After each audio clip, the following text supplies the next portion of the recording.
का एक बहुत ही प्रसिद्ध मंदिर है जिसे सालासर बालाजी मंदिर के नाम से जाना जाता है। भगवान सालासर बालाजी अपने सभी भक्तों की मनोकामनाएं पूरी करते हैं। यहाँ से कोई भी खाली हाथ नहीं लौटता। दोस्तों, सालासर बालाजी मंदिर की स्थापना का इतिहास बड़ा ही रोचक है। आज की इस वीडियो में हम उसी इतिहास के बारे में जानेंगे।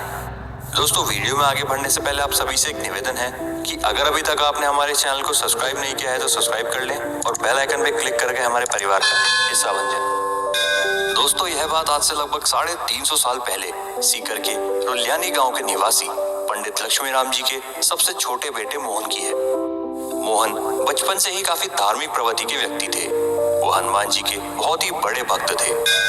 मोहनदास जी की बहन कहानी का विवाह सालासर में हुआ था। उसके पुत्र उदयराम के जन्म के बाद ही उसके पति का देहांत हो गया था। मोहनदास जी अपनी बहन और भांजे को सहारा देने के लिए उनके साथ आकर सालासर में रहने लगे। धीरे धीरे समय बीतता गया। अब उनका भांजा बड़ा हो गया था और अब उसका विवाह भी हो चुका था। एक दिन पंडित उदयराम और पंडित मोहनदास खेत में हल जोत रहे थे। मोहनदास की पकड़ कुल्हाड़ी से अपने आप छूट रही थी और कुल्हाड़ी उनके हाथ से बार बार गिर रही थी। उन्होंने इसके बारे में उदयराम को बताया।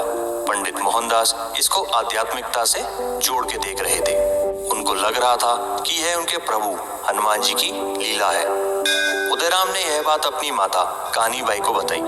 कानी बाई को अपने भाई की चिंता होने लगी। वह नहीं चाहती थी कि वह आध्यात्मिकता के रास्ते पर जाकर दुनिया से अलग हो जाए। उन्होंने उनकी शादी के लिए कन्याओं का चयन करना शुरू कर दिया। जब कानी बाई कन्या के घर शगुन लेकर जा रही थी, तभी पंडित मोहनदास जी ने एक भविष्यवाणी की। उन्होंने कहा कि जिस कन्या के घर शगुन जा रहा है उसकी मृत्यु हो जाएगी। उनका कहा हुआ यह वाक्य एकदम सत्य हुआ।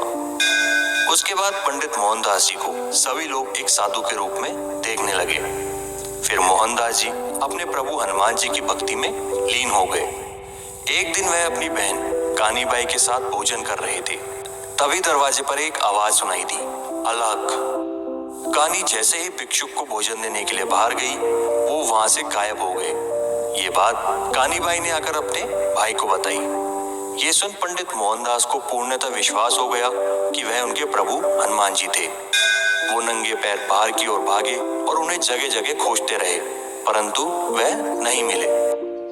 मोहनदास बेहद उदास हो गए, परंतु वह हमेशा ही अपनी तपस्या में लीन रहते। 2 महीने बाद वही आवाज दरवाजे पर दोबारा सुनाई दी। कानी बाई ने आवाज को पहचान लिया। उन्होंने तुरंत मोहनदास को अवगत करवाया। मोहनदास बाहर निकले तो उन्होंने देखा कि हनुमान जी एक भिक्षुक के वेश में वहां से वापस लौट रहे थे। वो उनके पीछे भागते भागते जंगल की तरफ गए। एक जगह पर आकर वह भिक्षुक रुक गया। मोहनदास ने देखा कि उस भिक्षुक का चेहरा बेहद चमकदार एवं पवित्र था। उन्होंने दाढ़ी एवं मूंछ रखी हुई थी। उनके हाथों में एक छड़ी थी। भिक्षुक भेष में हनुमान जी ने उनसे पूछा, तुम्हें क्या चाहिए भक्त? मोहनदास समझ गए थे कि यह उनकी परीक्षा है। वह उनके चरणों में गिर गए। उन्होंने कहा, हे प्रभु, मैं संतुष्ट एवं खुश हूँ। मुझे किसी वर की इच्छा नहीं है। मोहनदास ने उनसे आग्रह किया कि वे उनके साथ उनके घर चले। हनुमान जी ने उनके इस आग्रह को स्वीकार किया।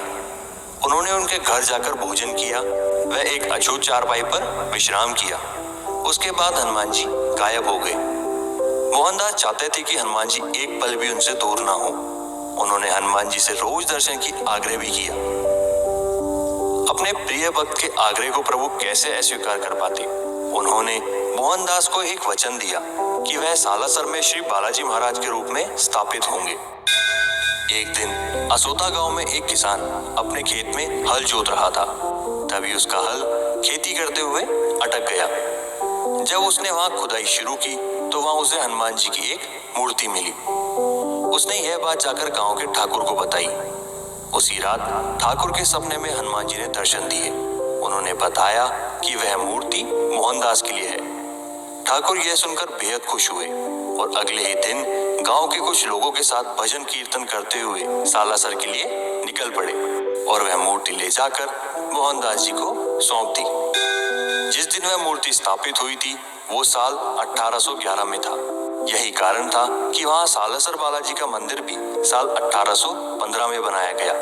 उस मूर्ति को उसी रूप में सजाया गया जिस तरह से मोहनदास जी के हनुमान जी ने उन्हें पहली बार दर्शन दिए थे। मंदिर के निर्माण के कुछ समय पश्चात मोहनदास ने सारी शिक्षा उदयराम को देकर मंदिर और मूर्ति की जिम्मेदारी उसे दे दी। साल 1811 में वहां अमर ज्योत जलाई गई जो कि आज भी अनंत के रूप में वहां पर जल रही है। तो दोस्तों यही थी सालासर मंदिर की कथा। आशा करते हैं आपको हमारी ये वीडियो पसंद आई होगी। अगर आपको ये वीडियो अच्छी लगी हो तो इसे लाइक करें और हमारे चैनल को सब्सक्राइब करें।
네.